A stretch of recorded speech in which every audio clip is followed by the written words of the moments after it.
자, 안녕하십니까? 예, 오늘도 이렇게 바쁘신 와중에도 이렇게 강의에 참석해 주신 여러분께 감사드립니다. 오늘은 이제 건강한 지방을 먹자 파트 3 이제 3부가 되겠습니다. 그래서 이제 여러분들이 실제 실생활에 응용할 수 있게끔 실제 저탄고지방 식사 요거를 갖다가 하는 법을 갖다가 오늘은 설명해 드리고자 합니다. 자, 오늘 말씀드릴 내용을 갖다가 이제 좀 보면 우선 먼저 저탄 고지방 그 식단의 유형이 어떤 것들이 있는가, 그리고 우리가 생리적으로 이렇게 케톤증을 갖다가 유발하는 것이 어떤 이점을 가지고 있는가, 그리고 저탄 고지방 식사에 있어서의 그 효과 및 적응 대상이 어떤 사람들이 돼야 되고, 그 다음에 저탄 고지방 식단의 실천 전략을 구체적으로 설명해 드리고, 그 다음에 여러분들이 음식을 선택하고 메뉴를 쇼핑을 할 때 어떤 식품들을 갖다 구매하는 쇼핑 목록들, 그리고 실제 메뉴를 몇 가지 보여드리고요. 그 다음에 혹시 나타날 수 있는, 대부분 나타나진 않지만 혹시 나타날 수 있는 부작용이나 또는 혹시 금기증 등등을 갖다가 설명해 드리고자 합니다. 자, 먼저 시작하겠습니다. 오늘 그럼 먼저 제가 요즘 그 저탄 고지방 식단이 요즘 많은 그 유행을 타고 있죠.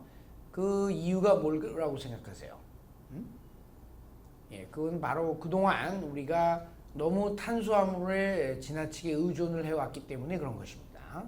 그동안 그 지방을 너무 많은 사람들이 혐오하고 지방이 건강을 해치는 그 영양소다라고 이렇게 생각하는 경향이 많았고, 지난 시간에 설명해 드렸듯이 그런 배경에는 여러 가지 그 기업체들, 특히 제당업계라든가 제약업계 등과 같은 그런 업계들의 그 농간이랄까 하여튼 그런 그 숨은 의도에 의해 가지고 지방을 갖다가 나쁜 범인으로 몰고 대신 그 자리를 많은 사람들이 탄수화물 또 그 당분 이런 것들로 채우다 보니까 이런 저지방 식단이 많이 유행을 했었거든요. 저지방 식단을 많이 먹다 보면 자연스레 비만, 당뇨, 심장병, 암, 치매 이와 같은 것들에 빠지게 되는 일들이 너무너무 많이 늘어났기 때문에 그 각종 그 건강상에 있어서 또 사회적으로도 많은 문제가 생기게 됐습니다. 그래서 저쪽에 보면 제가 탄수화물의 함정이라는 그런 책을 또 쓴 게 있습니다. 그러니까 탄수화물의 문제점, 영양소로서의 문제점, 그리고 그것들이 우리 몸에 어떠한 건강상의 해악을 가져오는지를 갖다가 정리한 책이니까 건강한 지방을 먹자라는 책과 더불어서 여러분들이 꼭 한번 읽어봐 주시기를 부탁드리겠습니다.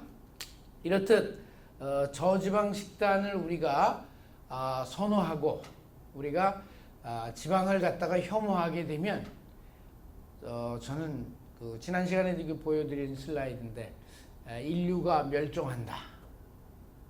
저는 그만큼 지방이 매우 중요하다는 걸 갖다가 여러분들한테 꼭 말씀드리면서 오늘 강의를 시작하고자 합니다.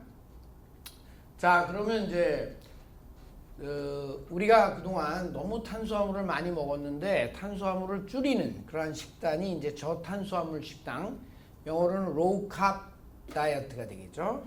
이 탄수화물 식단, 그 일본에서는 이런 로우 캅 다이어트를 당질 제한 식단이라고 일본에서는 그렇게 말을 하고 있습니다. 그래서 하여튼 저탄수화물 식단에는 어떤 것 유형이 있냐?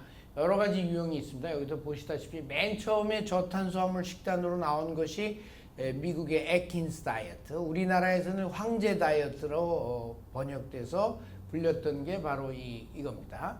여기에서는 그 탄수화물 섭취의 문제점을 갖다가 지적을 하고 탄수화물을 줄이고 대신에 어떤 단백질, 육류와 같은 단백질 식품으로 대신해야 된다라고 했던 게 바로 이 애킨스 다이어트죠. 그러니까 저탄수화물 식단의 맨 처음 시작을 알린 그런 식단이 되겠습니다.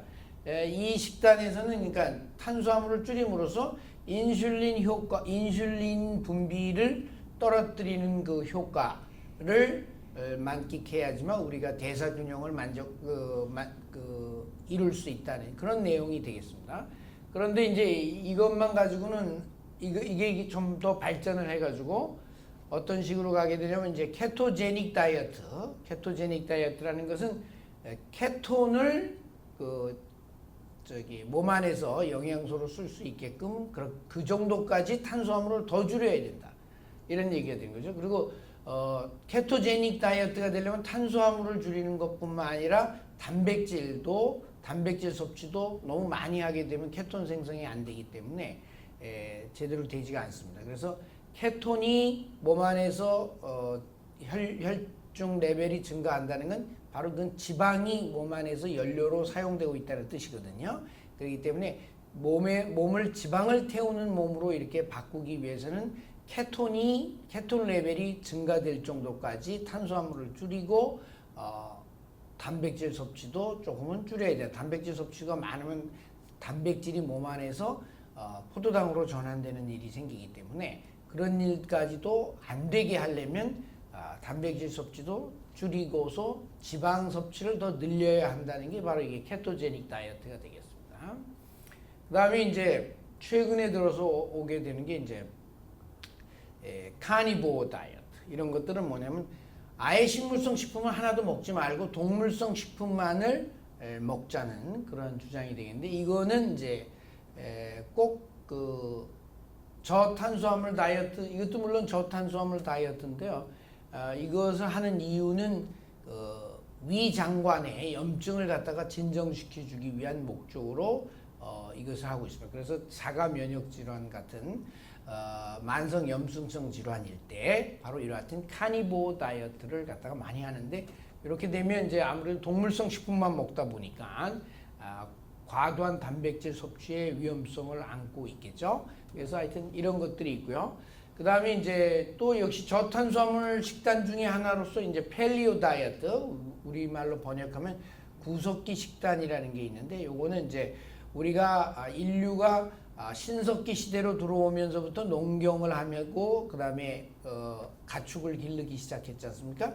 그래서 그런 농경으로 인한 각종 곡물이라든가 가축으로 인한 유제품 이런 것들의 섭취를 줄이고, 그 이전 구석기 시대 우리 조상들이 했던 것과 같이 수렵과 채집을 통한 그러한 식단만을 갖다가 하는 것이 우리 인류의 건강에 좋다라고 해서 나온 게 이게 팰리오 식단입니다. 이것도 역시 마찬가지로 저탄수화물 식단의 일종이 되겠습니다. 그래서 저탄수화물 식단에는 여러 가지 이런 유형이 있다는 걸 알고, 여러분들이 각자 자신한테 맞는 그러한 저탄수화물 식단을 한번 골라서 실천해 보시길 바랍니다. 그 중에서 이제 저희가 오늘 말씀드리고자 하는 내용 중에 제일 중요한 건 뭐냐면, 이제 결국은 우리가 이제 탄수화물의 지나친 섭취로 인해 가지고 대사 균형이 기울어져 있기 때문에 우리가 탄수화물을 연료로 사용하지 말고 지방을 연료로 사용하는 몸으로 바꾸자, 이런 의미에서 지금 저탄수화물 식단이 지금 유행을 하고 있고 많은 호응을 받고 있는 거거든요. 그래서 그러면 케톤이 혈중에 증가하게 되는 케톤증이 과연 어떤 의미를 가지고 있냐? 그것은 바로 케톤이 증가한다는 것은 우리 몸에서 바로 포도당 대신에 지방이 연료로 사용되고 있음을 나타내주는 그런 지표다, 이렇게 이해를 하시면 돼요. 그래서 케톤을 몸 안에서 증가시키기 위해서는 어떻게 해야 되냐? 탄수화물 섭취를 과감하게 줄여서 줄일 때 바로 이런 케톤증이 나타나게 됩니다. 어느 정도냐? 하루에 50g 이하. 근데 사람에 따라서는 이것을 더 줄여서 20g 이하로까지 떨어뜨려야지만 케톤 레벨이 증가하는 걸로 되어 있습니다. 그리고 이런 케톤 상태라는 것이 포도당을 많이 먹을 때는 당연히 안 나타나거든요. 포도당이 더 우리 몸 세포들이 선호하는 연료이기 때문에. 그렇지만 그래서 이 케톤증은 보통 때는 안 나타나지만 정상적으로 우리 몸에서 케톤이 나타나는 시기가 있습니다. 그때가 바로 뭐냐면 바로 임신 중 태아의 몸속이라든가 또는 갓 태어난 아이들, 그런 아이들, 영아, 신생아들, 이런 아이들의 몸에서는 이런 케톤이 정상적으로 있습니다. 케톤증 상태가. 그리고 우리가 오랫동안 단식을 한다든가 기근 상태, 먹을 것이 없어가지고 기근 상태에 빠졌다든가 이럴 때에는 정상적으로 우리 몸에서 케톤이 나타나는 걸로 되어 있습니다. 그리고 제가 또 말씀드린 이 케톤은 지난 시간에도 말씀드렸습니다만 포도당과 분자량이 거의 비슷해가지고 그리고 수용성이기 때문에 혈관 내 방어벽을 통과해서 뇌 조직 속으로까지 들어갈 수가 있는 걸로 되어 있기 때문에 뇌 조직이 역시 케톤을 갖다가 사용할 수 있는 것으로 되어 있다라는 점, 그런 점 지난 시간에 한 거 기억해 봐 주시면 되겠어요. 다음, 자, 그래서 이 케톤증을 보게 되면 이제 케톤 레벨에 따라서 어떤 상태가 나타나는가를 보면 뭐 정상적으로 우리가 포도당 탄수화물을 많이 섭취할 때는 케톤 레벨이 거의 존재하지 않습니다. 뭐 0.1 mmol per liter 이하죠. 그런데 탄수화물 섭취를 갖다가 우리가 줄이게 되면 혈중 케톤 양이 증가를 하기 시작해서 3 mmol 뭐 이 정도까지 이렇게 올라가게 되죠. 그래서 이런 상태를 정상적으로 우리가 탄수화물 섭취를 줄여가지고 케톤이, 즉 다시 말해 지방이 에너지로 사용되기 시작하는 이런 상태를 우리가 뭐냐면 생리적인 케톤증, 즉 영양학적으로 정상적인 그런 케톤 상태라고 이렇게 말합니다. 여기 보시다시피 그래프 좌측에 있는 푸른색 부분이 바로 그거에 해당하게 되겠습니다. 여기까지는 이제 정상인데요. 특히 탄수화물 섭취를 갖다가 적게 한 상태에서 운동을 많이 했을 경우에는 케톤 레벨이 5.0 mmol per liter까지 증가하는 걸로 되어 있습니다. 근데 여기까지는 이제 정상적인 생리적 케톤증이라고 그러고, 그런데 이제 우리가 2주 이상 또는 심하게 단식을 했거나 그럴 경우에는 어떻게 되겠습니까? 그때는 이제 케톤 레벨이 이거보다 더 올라가게 되죠. 그러니까 우리 몸이 기근 상태에 빠진 것처럼 되겠죠. 이런 거는 이제 비정상적이다. 우리 몸에 지방뿐만 아니라 단백질도 막 분해되고 있는 그런 상황인 거거든요. 또 당뇨병 환자에서 인슐린 분비가 안 되는 상황이 되면은 그 케톤 레벨이 더 올라가서 10 이상으로 막 올라가게 됩니다. 그래서 그때 이걸 우리가 케토엑시도시스, 케토산증이라고 그러거든요. 그래서 혈중의 케톤 레벨이 이렇게 변함에 따라서 정상적인 경우 그리고 비정상적인 경우가 다 포함되어 있다는 점 꼭 여러분 기억해 주시기 바랍니다. 지난 시간에 제가 지방에 대한 잘못된 오해를 설명하면서 케톤, 세 번째 케톤에 대한 오해를 풀자 그랬던데 이제 요 얘기를 했었습니다. 다시 한번 짚어보면 여러분들 케톤 하면 자꾸 앞서 그림에서 본 것처럼 비정상적인 케톤 상태, 케톤증 상태만을 갖다가 자꾸 생각해서 부정적인 이미지를 가지고 있는데 그게 아니다라는 거죠. 아까 이 앞쪽에 보셨던 것처럼 케톤 레벨이 3.5 mmol per liter 이하인 케톤증은 정상적으로 생리적인 상태에서도 나타나는 케톤증이기 때문에 이걸 비정상적인 당뇨병에서 보는 것과 같은 케토산증 이와 같은 걸로 오해를 하셔가지고 케톤증은 나쁘다라는 그런 인식을 오늘 이 순간부터는 불식시키시기 바랍니다. 그러니까 생리적인 케톤증은 내 몸의 대사 균형을 맞춰주는 아주 좋은 신호다라는 걸 갖다가 기억하시길 바랍니다. 그리고 또 한 가지 그 케톤에 대한 오해는 우리 뇌가 포도당을 너무 많이 사용하기 때문에 혹자들은 이렇게 말하면 뇌는 포도당만을 에너지로 사용하고 있기 때문에 라고 이렇게 말하는데 그거 말은 틀린 말입니다. 물론 뇌가 포도당을 선호하는 에너지이기는 하지만 포도당이 없을 때 뇌는 그러면 케톤을 사용 안 하느냐? 케톤을 사용하는 걸로 돼 있어요. 또 우리 몸의 근육도 마찬가지로 케톤을 에너지원으로 사용할 수 있습니다. 그래서 경쟁 사회에서 남보다 더 앞서고 남보다 더 머리도 많이 쓰고 근육도 많이 움직여야 되고 하는 그런 경쟁 사회에서는 포도당이 케톤보다는 효율적인 그런 에너지일진 모르지만 케톤은 몸에 휴식을 주는 그런 측면에서는 훨씬 더 유익한 에너지가 바로 케톤입니다.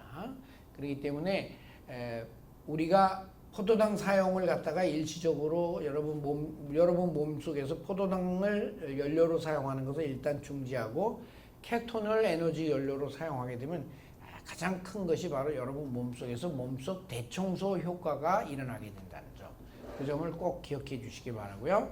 따라서 케톤은 나쁜 물질 또는 부정적인 이미지를 가지고 있는 그런 물질이 아니라 병리적 현상을 나타내주는 물질이라고 생각하지 마시고 케톤도 엄연히 포도당과 같은 우리 몸의 에너지 원 연료고 특히 뇌신경계에 있어서는 케톤이 오랫동안 그 포도당 섭취를 못하고 위기적 상황이라든가 그런 데 처했을 때는 백업 시스템 역할을 한다는 점 꼭 기억해 주시기 바랍니다. 그래서 다시 한번 말씀드리면 이 아까 그 그래프에서 보신 것처럼 저기 생리적인 케톤증, 이 케톤증에 있어서의 장점은 제가 방금 전에 말씀드렸죠. 몸속 대청소 효과를 나타내주기 때문에 우리 몸이 활동할 때가 아니라 휴식할 때 이 케톤을 사용하는 상태로 휴식을 하게 되면 몸속 대청소 효과가 나타난다. 그래서 이것을 이용함으로써 우리 몸이 다시 새롭게 균형 상태로 리셋될 수 있는 그런 좋은 기회를 얻을 수 있다는 점을 여러분들이 꼭 기억하셔야 돼요. 이게 굉장히 중요한 포인트입니다. 그래서 생리적인 범위 내에서 케톤증을 하게 되면 우선 불필요한 체지방이 다 연소가 되니까 체중 조절이 되겠죠. 그리고 산화 스트레스가 감소되기 때문에 미토콘드리아에 대한 손상이 줄고 재생이 늘어납니다. 그리고 몸 안에 있는 각종 염증을 갖다가 억제시켜주는 그런 작용을 하죠. 왜? 케톤은 그 친염증성 사이토카인들의 분비를 갖다가 억제시키고 면역세포도 안정시키고 그러기 때문에 중요한 역할을 하고 그러다 보니까 그 남은 에너지들이 다 어디 사용되냐? 몸 안에 쌓인 노폐물, 쓰레기, 각종 암세포, 늙은 세포 이런 것들을 스스로 청소하는 그럴 때 에너지로 사용할 수 있다. 그렇기 때문에 몸속 대청소 효과가 나타난다는 겁니다. 그래서 몸이 이렇게 청소되고 깨끗해지는 느낌이 나면 어떻게 해요? 정신도 매우 맑아지죠. 그래서 기억력이라든가 뭐 사고력이라든가 집중력이라든가 이런 것들이 모두 다 증가하고 기분도 불안하고 우울하고 이런 기분들이 없어지고 아주 쾌적하고 평안한 느낌 또는 안정감 이런 것들을 갖다가 느끼게 된다고 말씀드릴 수 있습니다. 이와 같은 그 케톤이 몸에 나오게 하는 그런 식단이 그러면 최근에만 나온 최근에 유행하는 거냐? 결코 그렇지가 않습니다. 이 식단은 오래전부터 그러니까 1920년대부터 그 간질병 환자한테 치료 목적으로 개발됐던 그런 식단입니다. 그렇기 때문에 이 식단은 절대 그 다른 다이어트 같이 요즘 뭐 체중 조절을 위해서 많은 사람들이 다이어트에 관심이 있는데 그런 시류에 유행하고 사라지는 그런 식단이 아니라 과학적 근거를 가지고 있는 즉 생리적 또 영양학적 근거가 확실한 다이어트다라는 점을 여러분이 꼭 기억하시고 제가 하는 의학이 뭐죠? 양생의학이죠. 내 몸의 생명력을 스스로 기르는 그런 의학을 할 때 이 양생법, 내 몸의 생명력을 기르는 양생법을 하기 위해서는 반드시 뭐가 중요하죠? 바로 몸속을 정기적으로 대청소하는 게 굉장히 중요하거든요. 그래서 그 몸속을 대청소할 때 꼭 이런 식단을 이용하면 여러분들이 다시 몸의 균형을 회복할 수 있기 때문에 매우 중요하게 생각하는 식단이다 라고 생각하시면 되겠습니다. 그래서 제가 요약하면 탄수화물 섭취를 줄이는 당질 제한, 저탄수화물 또는 케토 식단은 결국은 몸으로 하여금 그동안 당분을 주된 연료로 사용했던 몸을 지방을 주된 연료로 사용하게끔 이렇게 바꿔주는 작용을 하는 그런 의미를 갖는다. 이렇게 여러분들이 일단 꼭 기억해 두시기 바랍니다. 자, 그러면 이제 케토제닉 식단이 어떤 효과를 나타내는지 한번 좀 볼까요? 우선 보면 제가 뭐라고 그랬습니까? 케토제닉 식단은 체중을 감량시켜 지방을 연소시키기 때문에 체중을 빼주는 역할을 한다 이렇게 제가 말씀드렸죠. 그래서 많은 사람들이 지난 시간에도 얘기했지만 지방을 먹으면 살이 많이 찌는 걸로 오해를 하고 있는데 이게 아닙니다. 지방을 먹으면 체중이 오른다가 아니라 빠진다예요. 아시겠죠? 그 이유는 뭐 지난 시간에 다 이거 설명합니다. 인슐린 분비 감소, 그다음에 혈당 글리코겐 감소, 그다음 미토콘드리아에 대한 여러 가지 그 미토콘드리아에서 언커플링 작용으로 열이 많이 발생하고 케톤이 많이 생성돼서 그것이 소변과 호흡을 통해서 빠져나가기 때문에 그렇다 뭐 등등을 설명했는데 아무튼 여러분들이 꼭 기억하셔야 될 내용은 체중을 빼고 싶은 사람은 꼭 지방을 먹으면 체중이 빠진다는 이 사실 꼭 기억해 두시기 바랍니다. 요거는 이제 슬라이드가 잘못됐네요. 이건 하여튼 뭐 같은 내용입니다.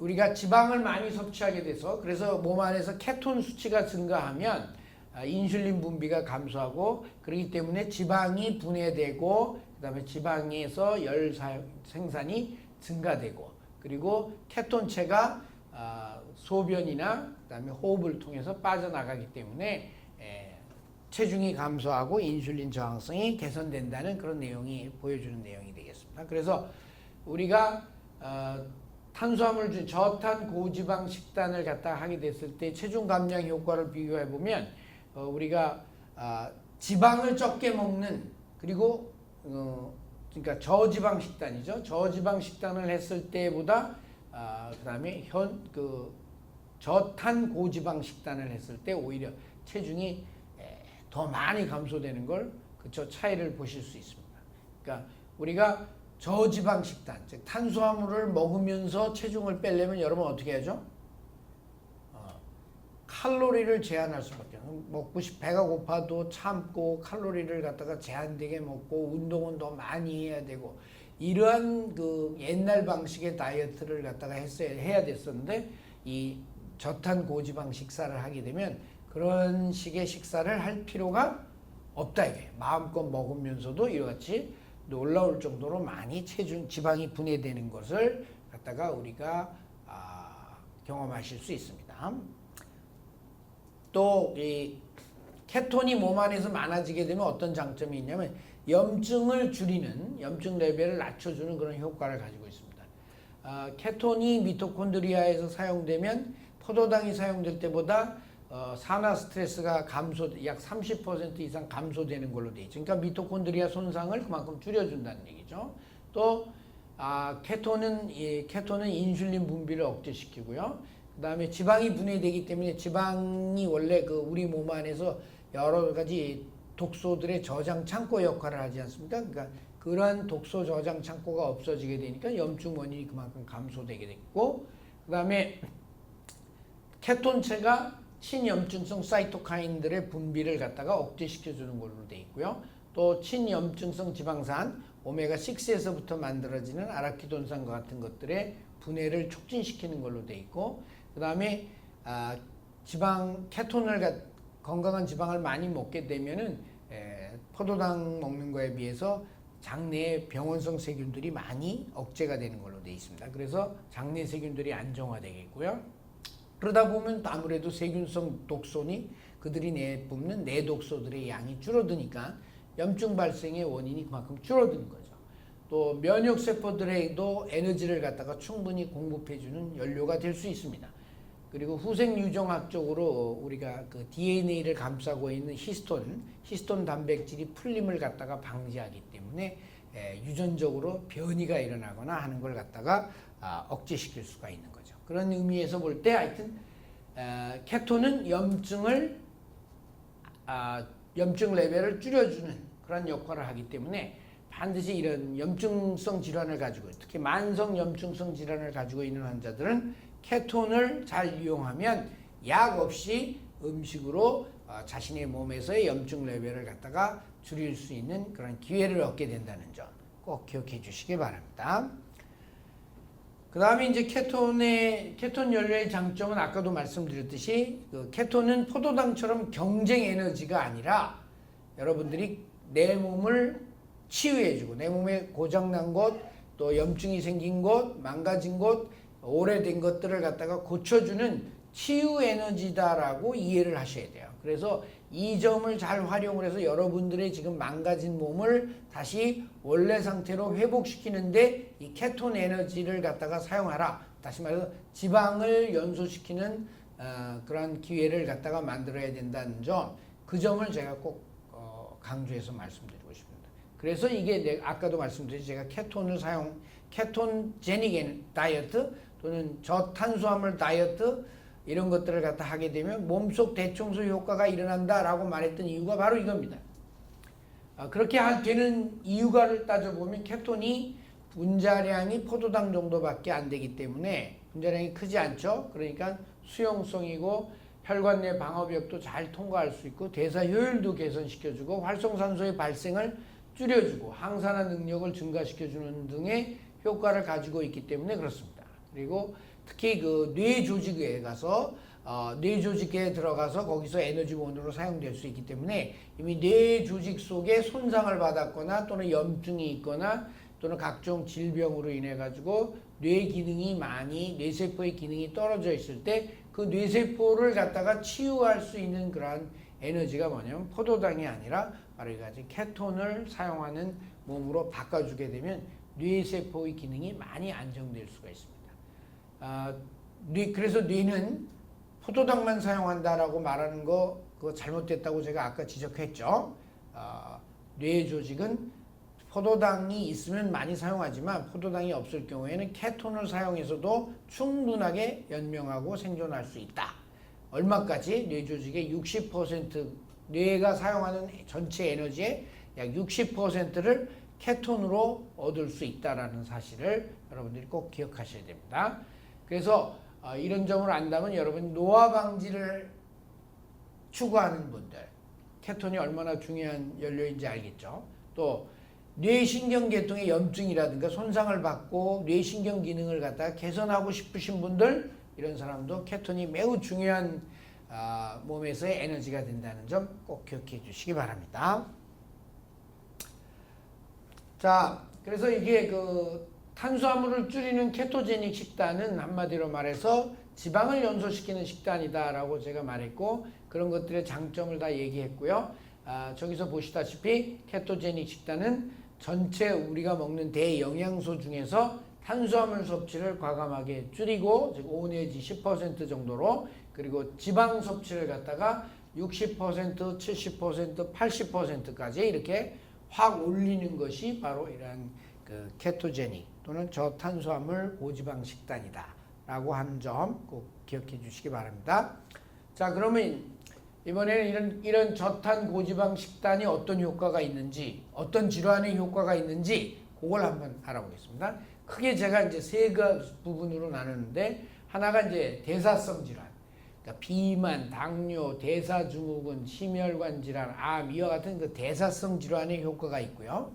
또 한 가지는 이제 뇌신경계 질환, 뇌신경에 손상을 받았거나 또는 뇌신경계에 염증이 있는 것, 치매, 알츠하이머병, 파킨슨병, 그 다음에 뇌전증, 간질 환자들, 또 뇌손상 환자들 이런 데 효과가 있고요. 그 다음에 이제 염증성 질환, 여성의 경우에 다낭성 난소증후군, 또 여드름, 그 다음에 각종 자가 면역 질환 같은 데도 역시 케토제닉 식단이 효과가 있는 걸로 되어 있습니다. 자, 그럼 먼저 그 대사성 질환에서 어떤 효과를 나타내는 이유를 한번 살펴볼까요? 아까 말씀드렸듯이 저탄 고지방 식사를 하게 되면 제가 뭐라고 그랬습니까? 저탄 고지방 식사를 하게 되면 인슐린 저항성이 개선된다고 그랬죠. 인슐린 저항성이 뭐죠? 인슐린 저항성이라는 건 세포 내에 포도당이 세포 바깥에 포도당이 너무 높아가지고 그것이 이제 세포 안으로 들어가야 되는데 그것이 세포 안에 포도당이 꽉 차 있어가지고 세포 안으로 들어갈 수 없는 그런 상태. 그런 상태가 바로 인슐린. 그래서 인슐린이 제대로 포도당을 세포 안으로 집어넣어주지 못하는 상태가 인슐린 저항성이죠. 그러니까 바로 그런 인슐린 저항성이 생긴 걸 갖다가 개선해 줄 수 있는 방법이 뭐냐? 바로 예를 들어서 이같이 탄수화물 섭취를 줄이고 지방 섭취를 늘리는 방법이다 라는 점 꼭 기억해 주시고, 그러면 그 인슐린 저항성에 관해서는 제가 유튜브에 올려놓은 영상이 있습니다. 그래서 인슐린 저항성과 당뇨 이해하기란 그런 유튜브 영상이 있으니까 요것을 참조해 주시면 되겠습니다. 그 강의에서 강의를 요약해서 나타내 준 슬라이드가 바로 요건데요. 보시다시피 인슐린, 몸에 내에서 인슐린 분비를 증가시키는 게 바로 뭐냐면 전부 그 탄수화물 식품들, 물론 단백질 식품도 있습니다. 고단백 식품도 있지만 주로 탄수화물, 정제 탄수화물, 전분, 과당 뭐 이런 것들이죠. 이런 것들이 많이 분비되게 되면 세포에서 인슐린, 아까 말씀드린 인슐린 저항성이 생겨서 포도당을 세포 안으로 집어넣는 역할을 효율이 떨어지게 된다. 그게 바로 인슐린 저항성인데, 이런 인슐린 저항성을 그대로 방치하게 되면 어떤 일이 생기냐? 대사증후군이 생기죠. 비만, 고지혈증, 고혈압, 고혈당, 즉 당뇨, 지방간 등과 같은 것들이 생기고요.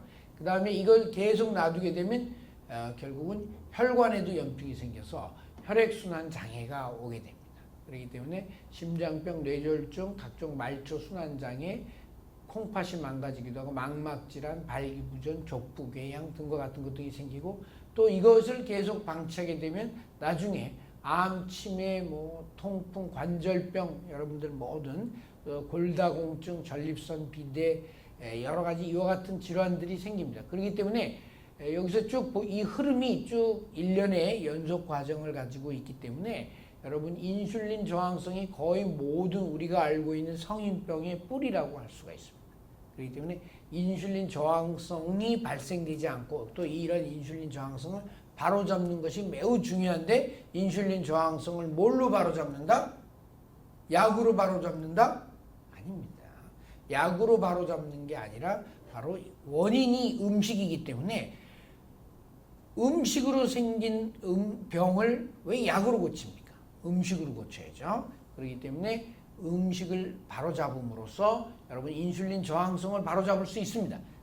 그게 바로 뭐냐면 지금 오늘 제가 말씀드리는 저탄수화물 고지방 식단, 일명 케토제닉 식단을 할 때 인슐린 저항성은 바로 사라지게 돼 있다는 사실 꼭 기억해 주시기 바랍니다. 그 다음에 또 이런 케토제닉 식단이 효과를 보는 데가 바로 아까 말씀드린 뇌신경 질환이라고 그랬죠. 왜 그러냐면 맨 처음에 이게 1920년대 그 케토제닉 식단이 처음 시작된 게 아주 통제할 수 없는 그러한 간질 환자들, 이런 환자들한테 주로 사용됐거든요. 그렇게 되면 이 뇌세포가 흥분성 에너지인 포도당을 연료로 사용하지 않고 케톤을 연료로 사용함으로써 뇌세포가 염증 레벨을 줄이고 각종 신경 전달에 있어서의 안정성을 확보하고, 그 다음에 고장난 데를 갖다가 수리하고 뭐 이렇게 하면서 또 뇌 조직에 있는 각종 쓰레기 노폐물들이 정화되는 그런 효과가 일어나기 때문에 뇌세포가 더 손상되는 것을 막아주는 그런 보호작용 효과를 갖다가 일으키기 때문에 뇌신경 질환에 제가 도움이 된다라고 이렇게 말씀드리는데요.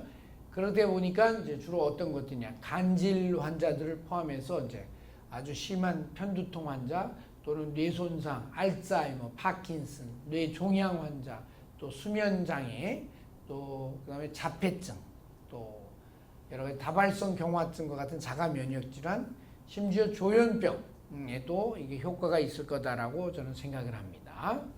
그래서 제가 정신과 의사가 아니기 때문에 저는 이제 이런 걸 실험할 기회가 없죠. 그렇지만 이제 제가 만약에 꼭 해보고 싶다고 하면 여러분들 조현병 환자들 아시죠? 과거에는 이게 조현병이라고 그러지 않고 정신분열증이라고 그랬습니다.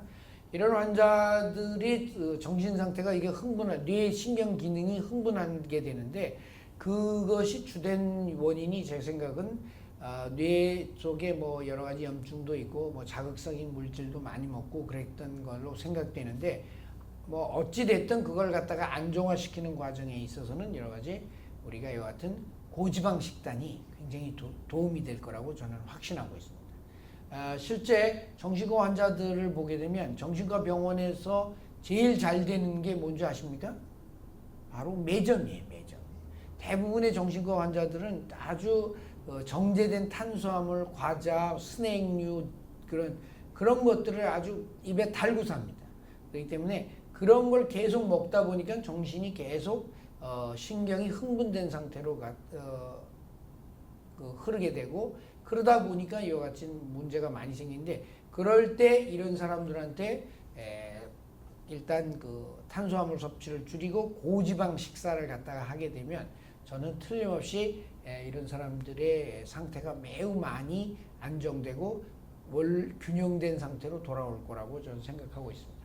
또 이미 그리고 그 자폐 아동들이나 뇌신경 장애 아동들 그런 사람들한테는 이와 같은 그 저탄수화물 식단을 갖다가 하고 있어서 상당히 많은 효과를 보고 있거든요. 그게 영국에서 나온 갭스 다이어트라는 거예요. 갭스라는 것은 Gut and Psychosis Syndrome이라는 그의 약자거든요. 그러니까 우리 몸의 장과 뇌가 연결되어 있다. 그렇기 때문에 이거를 안정화시켜주는 차원에서 우리가 저탄수화물 그리고 동물성 식품 위주로 장 점막을 자극하지 않는 그런 식사를 하게 되면 뭐 많은 좋은 효과를 볼 수 있다라는 것이죠. 그런 점에서도 제가 이 슬라이드를 보시는 그런 정신과 선생님들이나 또는 이런 뇌신경 장애를 가지거나 자폐 아동의 부모님들께서는 확실히 그 아이들한테 이런 저탄고지방 식사를 갖다가 할 수 있도록 그렇게 한번 시도해 보시기 바랍니다. 그래서 아까도 말씀드렸듯이 뇌세포가 포도당만을 이용한다라고 하는 그런 주장은 잘못된 거다. 뇌세포도 케톤을 에너지로 사용할 수가 있기 때문에 포도당만 사용하는 게 아니라 케톤을 에너지로 사용할 수가 있다. 그래서 포도당이 없다소 치더라도 뇌가 죽지 않고 생존할 수 있다라는 사실. 어떻게? 케톤을 에너지로 사용해서 최대 60%를 조달할 수 있고 나머지는 그럼 뭐예요?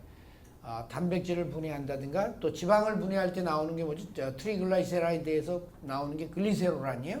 글리세롤에서 포도당을 갖다가 만든다든가 하는 신생 포도당 합성 과정을 통해서 나머지 에너지를 조달할 수 있기 때문에 뇌 손상 또 뇌 염증 또는 뇌 쓰레기를 갖다가 치료하고 할 때 바로 치유 에너지로서 이런 고지방 식단이 상당히 중요한 역할을 할 수 있다는 점 꼭 기억해 주시기 바랍니다. 예, 그리고 이제 또 한 가지 질환 그룹이 만성 염증성 질환이라고 그랬죠. 케토제닉 다이어트, 케톤은 몸 안에서 염증 레벨을 줄여주는 역할을 한다. 예. 여러분들 그 염증의 대부분이 우리 몸의 장에서 시작되는 거 아시죠? 왜냐하면 장 속에는 장내 세균들이 있기 때문에 장내 세균들이 내는 여러 가지 독소들, 그것들이 몸 안으로 유입되어 가지고 각종 염증을 일으키기 때문에 장 누수 그리고 또 그 장내 세균 이상증, 그러니까 장내에 병원성 세균이 증가하고 유익한 세균이 감소하는 그러한 장내 세균 이상증 같은 것 등을 갖다가